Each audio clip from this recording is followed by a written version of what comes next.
Ortho Ayurvedic oil and capsule. अब दर्द भी घुटने टेकेगा। ईरान का अमेरिकी ठिकानों पर हमला, कुवैत बहरीन में अमेरिकी ठिकानों पर गोलीबारी। यूएस बोला सभी हमले नाकाम, अमेरिका ने ईरानी आइलैंड को निशाना बनाया। ट्रंप ने लेबनान पर नेतन्याहू को फटकार लगाई। कर्नाटक में आज से डीके राज 4 बजे सीएम पद की शपथ लेंगे। पहली सूची में मंत्रियों की संख्या पर सस्पेंस। यूपी कैबिनेट की आज बैठक, लोकतंत्र सेनानियों को कैशलेस इलाज की सुविधा देने पर लगेगी मोहर।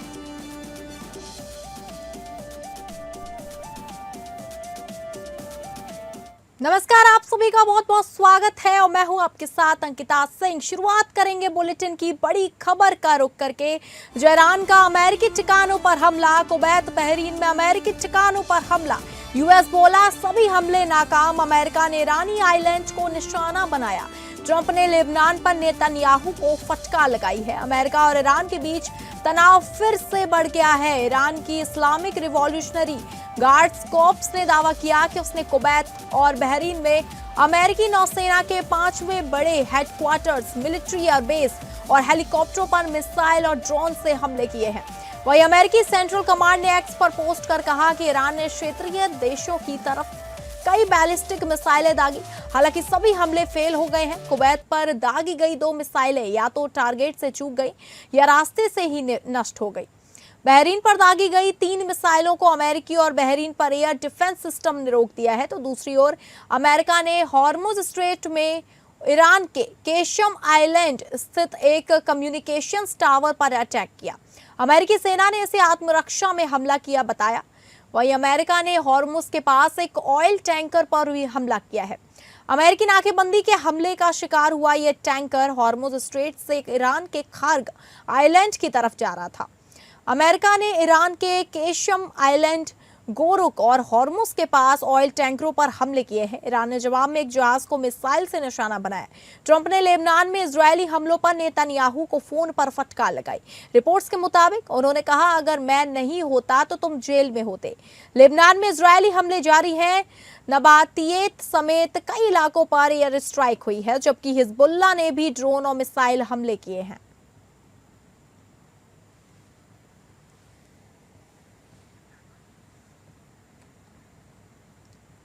और अगली बड़ी खबर का रुख करेंगे जो आ रही है कर्नाटक से, जहां कर्नाटक में आज से डीके राज 4 बजे सीएम पद की शपथ लेंगे। पहली सूची में मंत्रियों की संख्या पर सस्पेंस। आपको बता दें कर्नाटक में आज डीके शिव कुमार मुख्यमंत्री पद की शपथ लेंगे। डीके शिव कुमार का शपथ ग्रहण समारोह शाम 4 बजे लोक भवन में होगा। कार्यक्रम में कई वीवीआईपी मेहमानों के शामिल होने की उम्मीद है। शपथ ग्रहण कार्यक्रम को देखते हुए बेंगलुरु प्रशासन ने कई जगहों पर ट्रैफिक डायवर्जन किया है और लोक भवन के आसपास खास इंतजाम किए गए हैं। डीके शिव कुमार के मुख्यमंत्री पद की शपथ को लेकर कांग्रेस विधायक शरण प्रकाश पाटिल ने कहा यह एक ऐतिहासिक दिन है क्योंकि डीके शिव कुमार मुख्यमंत्री पद की शपथ ले रहे हैं। नई सरकार निश्चित रूप से अच्छा काम करेगी। कैबिनेट गठन को लेकर उन्होंने कहा कि मंत्रिमंडल का पुनर्गठन किया जा रहा है, इसलिए मंत्री पद के कई दावेदार होना स्वाभाविक है। इसमें कुछ भी गलत नहीं है। शरण प्रकाश पाटिल ने आगे कहा संभवतः मुख्यमंत्री के साथ कल 14 अन्य नेता भी मंत्री पद की शपथ ले सकते हैं। इससे पहले कांग्रेस विधायक ने 9 मंत्रियों की शपथ लेने की बात कही थी। ऐसे में मंत्रियों की संख्या पर सस्पेंस बरकरार है। तो आपको बता दें डीके शिव कुमार आज मुख्यमंत्री पद की शपथ लेंगे। कार्यक्रम में कई वीवीआईपी मेहमानों के भी शामिल होने की उम्मीद है। शपथ ग्रहण कार्यक्रम को देखते हुए बेंगलुरु प्रशासन ने कई जगहों पर ट्रैफिक डायवर्जन किया है और लोक भवन के आसपास खास इंतजाम किए गए हैं। वहीं डीके शिव कुमार के मुख्यमंत्री पद की शपथ को लेकर कांग्रेस विधायक शरण प्रकाश पाटिल ने कहा यह एक ऐतिहासिक दिन है क्योंकि डीके शिव कुमार मुख्यमंत्री की पद की शपथ ले रहे हैं।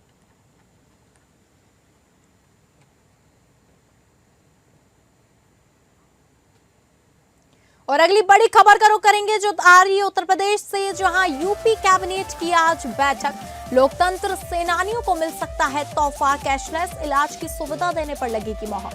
उत्तर प्रदेश में लोकतंत्र सेनानियों को मुख्यमंत्री जन आरोग्य योजना के तहत कैशलेस चिकित्सा सुविधा मिलेगी। यह प्रस्ताव बुधवार को मुख्यमंत्री योगी आदित्यनाथ की अध्यक्षता में होने वाली कैबिनेट की बैठक में पास होने की पूरी संभावना है।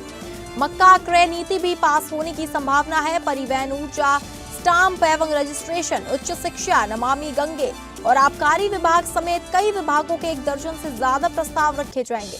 मुख्यमंत्री योगी आदित्यनाथ की घोषणा व कैबिनेट की हरी झंडी के बाद बेसिक शिक्षा विभाग के परिषद ये अनुदानित व स्वामित्व पोषित विद्यालयों के शिक्षकों, शिक्षा मित्रों व अनुदेशकों आदि को कैशलेस चिकित्सा सुविधा देने की कवायद तेज हो गई है। साचीज की ओर से लाके इसके लिए पोर्टल तैयार करने के बाद 4 जून को नोडल अधिकारियों का प्रशिक्षण आयोजित किया जाएगा। बेसिक शिक्षा निदेशक अनिल भूषण चतुर्वेदी ने सभी बीएसए को पत्र भेजकर बताया कि 4 जून को दोपहर 12 बजे से साचीज द्वारा इसके लिए प्रशिक्षण दिया जाएगा ताकि संबंधित कर्मियों को कैशलेस चिकित्सा सुविधा देने की प्रक्रिया को गति दी जा सके। उन्होंने इसके लिए सभी बीएसए को नोडल नामित करते हुए प्रशिक्षण में शामिल होने के निर्देश दिए हैं।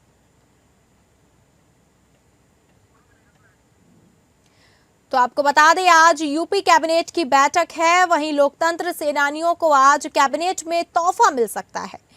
और आपको बता दें कि मुख्यमंत्री योगी आदित्यनाथ की अध्यक्षता में होने वाली कैबिनेट की बैठक में पास होने की पूरी संभावना है। मक्का क्रय का नीति की भी पास होने की संभावना है। और इस खबर की अधिक जानकारी के साथ हमारे विशेष संवाददाता आनंद सिंह हमारे साथ जुड़ चुके हैं। आनंद, आज यूपी कैबिनेट की बैठक में क्या क्या सरकार की तरफ से प्रस्ताव लिए जा सकते हैं, क्या क्या मोहर लग सकती है, किन प्रस्तावों पर, पूरी जानकारी विस्तार से बताइए। बिल्कुल, देखिए, महत्वपूर्ण बैठक की कैबिनेट की होने वाली है। मुख्यमंत्री आवास पर शाम 5 बजे बैठक शुरू होगी और ये माना जा रहा है कि तमाम प्रस्ताव इस बैठक में लाए जाएंगे, जिसमें जो लोकतंत्र सेनानी हैं, जो उनको लेकर उनकी इलाज को लेकर जन आरोग्य योजना के तहत कैशलेस चिकित्सा सुविधा उनको दिलाने के लिए प्रस्ताव लाया जा सकता है।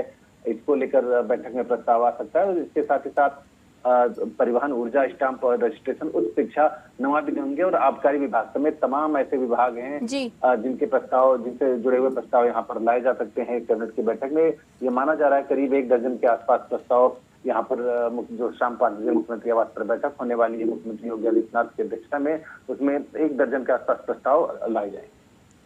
ठीक है आनंद, आपका धन्यवाद जानकारी साझा करने के लिए। तो आपको बता दें, आज यूपी कैबिनेट की बैठक में परिवहन, ऊर्जा, स्टाम्प एवं रजिस्ट्रेशन, उच्च शिक्षा, नमामि गंगे और आबकारी विभाग समेत कई विभागों के 1 दर्जन से ज्यादा प्रस्ताव रखे जाएंगे।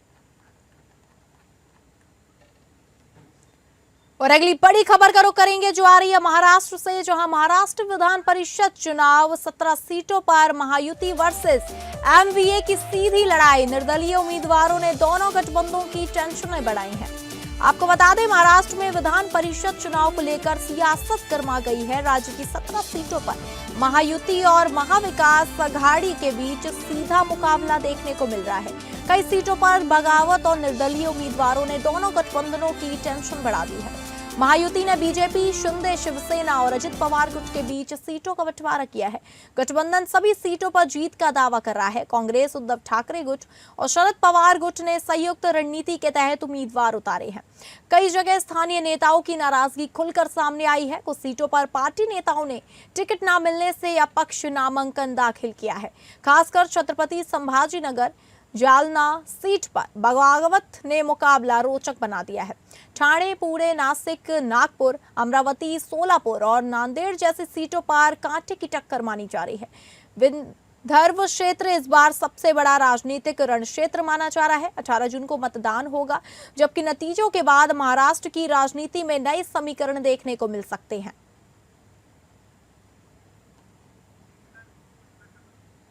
और इस खबर की अधिक जानकारी के साथ हमारे संवाददाता सर्वजीत सोनी हमारे साथ जुड़ गए हैं। सर्वजीत, विधान परिषद के चुनाव को लेकर सियासत गर्मा गई है। कौन कौन से उम्मीदवार इस पे उतरने वाले हैं? मुख्य कांटे की टक्कर जैसे कि बताया जा रहा है किन पार्टियों के बीच है? जिस तरह से 17 सीटों पे जो चुनाव की जो तैयारियां हैं वो हो चुकी हैं, नामांकन जो है वो पूरी तरह से भर दिया गया है और कई जगह पे ऐसे नामांकन किए गए हैं जो कि जिनमें टिकट नहीं मिले हैं वो निर्दलीय खड़े हुए हैं और जो टिकट नामांकन वापस लेने की जो तारीख है वो 4 तारीख है। तो लगातार प्रयास जारी है कि जो निर्दलीय खड़े हैं उन्हें मनाया जाए। जी। हालांकि बीजेपी की 11 सीटें हैं और शिवसेना के 4 और एनसीपी की 4 है। और वहीं विपक्ष में जो है कांग्रेस 8 सीटों पर चुनाव लड़ रही है और शिवसेना जो है उद्धव बालासाहेब ठाकरे शिवसेना 4 पे और शरद पवार की पार्टी जो 3 पे है। तो पूरी तरह से विपक्ष का जो है अब आमने सामने है। और वहीं कहीं पे बगावत भी दिख रहा है, एकनाथ शिंदे की तरफ से ही बगावत की जा रही है। हालांकि जो औरंगाबाद की बात करें तो विपक्ष पूरी तरह से एक तरफ से सिंपल जो है टिकट नहीं मिलने की वजह से, नाराजगी की वजह से नामांकन जो है निर्दलीय किया गया है। हालांकि पार्टी की तरफ से मनाने का काम शुरू है। देखना है कि 4 तारीख तक नामांकन वापस लेने की तारीख है। इसमें कौन कौन नामांकन वापस लेता है और कौन इस पे जो है अपने चुनाव में जिस तरह से यहाँ पे विपक्ष की तरफ से लड़ता है। तो देखना है कि जो 17 सीटों पे जो चुनाव है इसमें क्या घमासान होते हैं इन आने वाले 2 दिनों में। ठीक है सर्वजीत, आपका धन्यवाद जानकारी देने के लिए। तो आपको बता दें, राज्य की 17 सीटों पर महायुति और महाविकास अघाड़ी के बीच सीधा मुकाबला देखने को मिल रहा है। और अगली बड़ी खबर का रुख करेंगे जो आ रही है झारखंड से, जहां सीएम सोरेन ने केंद्र से मांगे फंड। केंद्र से 6,500 करोड़ की मांग। सीएम हेमंत सोरेन बोले, रुकी योजनाएं पूरी करेंगे। राज्य सरकार और केंद्रीय जल शक्ति मंत्रालय के बीच MOU। आपको बता दें, जल जीवन मिशन 2.0 के तहत नई दिल्ली में राज्य सरकार और केंद्रीय जल शक्ति मंत्रालय के बीच MOU पर हस्ताक्षर किए गए हैं। समारोह में मुख्यमंत्री हेमंत सोरेन ऑनलाइन जुड़े। 6,500 करोड़ की लंबित राशि मांगी है। सीएम हेमंत सोरेन ने 2019 से 2020 से जल जीवन मिशन के तहत किए गए कार्यों का उल्लेख करते हुए केंद्र सरकार से लगभग 6,500 करोड़ रुपए की लंबित सहायता राशि जारी करने की मांग की। उन्होंने कहा कि रुकी हुई योजनाओं को समय पर पूरा करने के लिए केंद्र सरकार की संस्थाओं से समय पर NOC देने में सहयोग जरूरी है। हर गांव में जल सहायता तैनात। वहीं मुख्यमंत्री ने बताया कि योजनाओं को धरातल पर उतारने के लिए राज्य सरकार ने हर गांव में जल सहिया तैनात किया है। इन्हें 2,500 रुपए प्रति माह की सहायता राशि दी जा रही है। उन्होंने इस काम में केंद्र से समुचित सहयोग की अपेक्षा जताई है। झारखंड को 2,500 करोड़ आवंटित किए गए हैं। MOU समारोह की अध्यक्षता केंद्रीय जल शक्ति मंत्री CR पाटिल ने की है। मौके पर झारखंड के पेयजल एवं स्वच्छता मंत्री योगेंद्र प्रसाद, केंद्रीय राज्य मंत्री V सोमन्ना, केंद्रीय जल शक्ति मंत्रालय के सचिव और राष्ट्रीय जल जीवन मिशन के MD समेत वरिष्ठ अधिकारी मौजूद थे। जानकारी के अनुसार झारखंड के लिए विशेष रूप से 2,500 करोड़ रुपए की राशि आवंटित की गई है। राज्य को JJM 2.0 के मानकों का अनुपालन सुनिश्चित करने का निर्देश दिया गया है। इन्हीं निर्देशों के अनुसार धनराशि जारी करने का अनुरोध किया गया है। 2019 से 2020 से अब तक सीएम ने रेखांकित किया है वर्ष 2019 से 2020 से JJM के तहत राज्य में 24,635 करोड़ रुपए के कार्य किए गए हैं।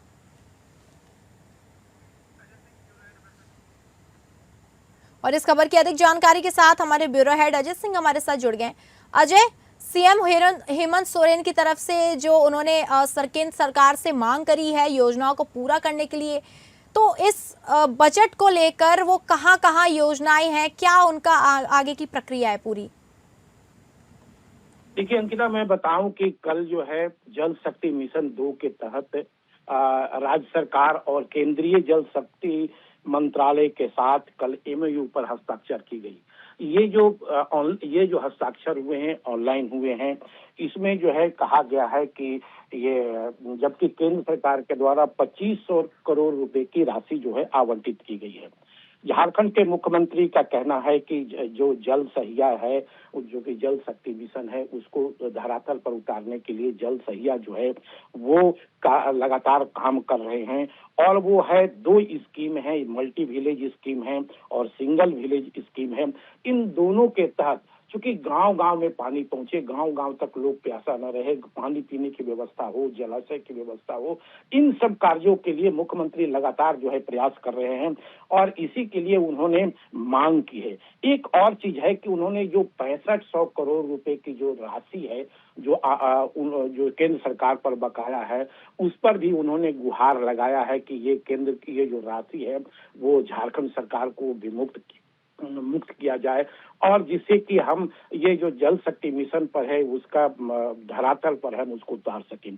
उन्होंने अपने 2019-20 के अंतर्गत जो भी जल शक्ति मिशन पर जो काम हुआ है उसका उन्होंने लेखा जोखा दिया है, ब्यौरा दिया है और कहा है कि चूंकि धरातल पर इनको उतारने के लिए हमको और जो है राशि की जरूरत है, 6500 करोड़ रुपए की राशि है, केंद्र सरकार से गुहार लगाई है। गौरतलब है कि कल जो है पूरा कुनबा जो है मंत्रालय का पूरा कुनबा जो है HRD जो सचिव है वो भी साथ में थे और साथ साथ मुख्य सचिव और केंद्र सरकार के जो मंत्री हैं उनके साथ उनकी हस्ताक्षर हुए। ये तो आने वाला वक्त बताएगा कि ये जो है राशि कितनी विमुक्त होती है और कितना क्या होता है। लेकिन झारखंड के जो मुख्यमंत्री हेमंत सोरेन वो कृत संकल्प है कि गांव-गांव में, शहर में ये जो पानी है, जो पीने का पानी है या जल शक्ति के जो पानी है या जो जलाशय के पानी है या जो सिंचाई का ये है वो उसको धरातल पर उतारा जाए। जी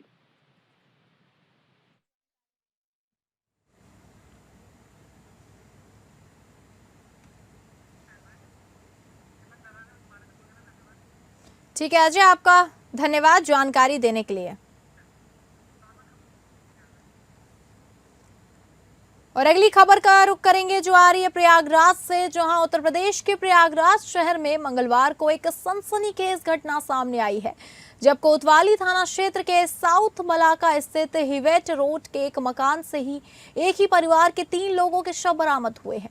मृतकों में एक वृद्ध कारोबारी, उनकी पत्नी और अविवाहिता बेटी शामिल है। तीनों के सिर पर गंभीर चोट के निशान मिलने के बाद हत्या की आशंका जताई जा रही है। वहीं परिवार का इकलौता बेटा पिछले 3 से 4 दिनों से लापता बताया जा रहा है, जिससे मामला और रहस्यमय हो गया है। वहीं घटनास्थल पर पुलिस को ग्राउंड फ्लोर की बंद दुकान से एक डेड बॉडी और मिली है, जिसकी शिनाख्त अभी तक नहीं हो पाई है। प्रारंभिक जांच में तीनों शवों के सिर पर गंभीर चोट के निशान पाए गए हैं। इसी कारण पुलिस हत्या की आशंका को गंभीरता से लेकर जांच कर रही है। घटना की सूचना मिलते ही police commissioner Jogendra Kumar, additional police commissioner Ajay Pal Sharma समेत कई वरिष्ठ अधिकारी मौके पर पहुंच गए। फॉरेंसिक टीम ने घटनास्थल से साक्ष्य जुटाए, जिसके बाद शवों को पोस्टमार्टम के लिए भेज दिया गया। थाना कोतवाली क्षेत्र के अंदर एक घर के अंदर 3 व्यक्तियों की डेड बॉडी मिली है, जिसमें 2 पति पत्नी और एक उनकी बेटी है। पति पत्नी की उम्र एक की 70 वर्ष, 65 वर्ष और बेटी की उम्र है, अविवाहिता बेटी है, 45 वर्ष के आसपास उनकी उम्र है। एक इनका बेटा भी 40 वर्षीय है जो नहीं मिला है, जो भी गायब है। आस पड़ोस के लोगों द्वारा बताया जा रहा था कि रविवार के बाद से ये सब इनका कोई भी बाहर का मूवमेंट नहीं था और इनके चोट के निशान हैं। तो सभी संभावना की तलाश की जा रही है कि ऐसा कैसे हुआ। फील्ड यूनिट मौके पर मौजूद है और आगे की जांच की जा रही है। और इस खबर की अधिक जानकारी के साथ हमारे विशेष संवाददाता आलोक सिंह हमारे साथ जुड़ गए हैं। आलोक, ये जो रहस्यमय घटना घटी है प्रयागराज में, अब जैसे कि बताया जा रहा है कि उनका बेटा लापता है, तो शक की सुई कहीं ना कहीं बेटे पर भी जाती है, और ये पूरी घटना कब की है, पूरी जानकारी विस्तार से बताइए। देखिए, लेटेस्ट अपडेट ये है कि ये संगम नगरी में बढ़ते अपराधों की तस्वीर है और वो जो लड़का लापता बताया जा रहा था उसकी भी डेड बॉडी घर के दूसरी तरफ मिली है।